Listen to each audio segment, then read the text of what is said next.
సడన్గా deputy CM చేయమనడానికి కారణాలేంటి? ఇంత జరిగినా ఒకళ్ళు ఏం మాట్లాడడం లేదెందుకు?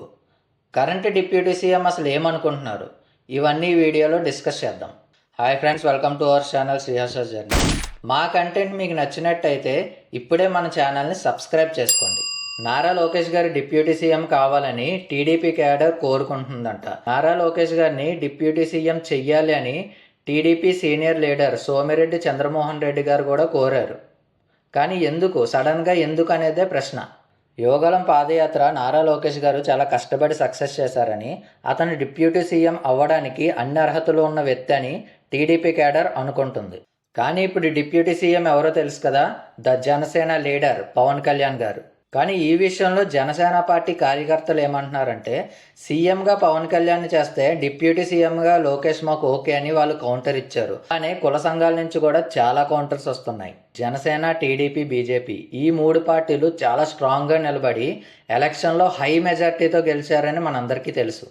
అసలు ఇదంతా ఎక్కడ స్టార్ట్ అయిందంటే, ఒక మీటింగ్లో చంద్రబాబు నాయుడు గారి ముందే లోకేష్ని డిప్యూటీ సీఎం చేయాలని కడప జిల్లా అధ్యక్షులు శ్రీనివాసరెడ్డి గారు కోరారు.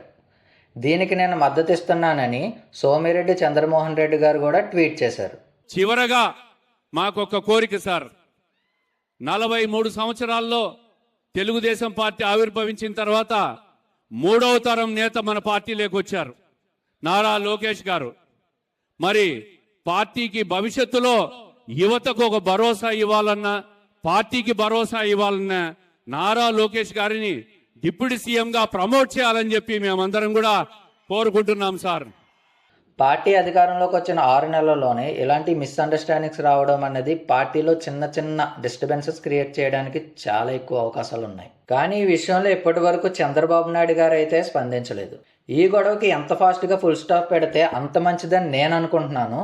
మీరేమనుకుంటున్నారో కామెంట్ చేయండి. అలానే మన ఛానల్ని సబ్స్క్రైబ్ చేసుకోండి.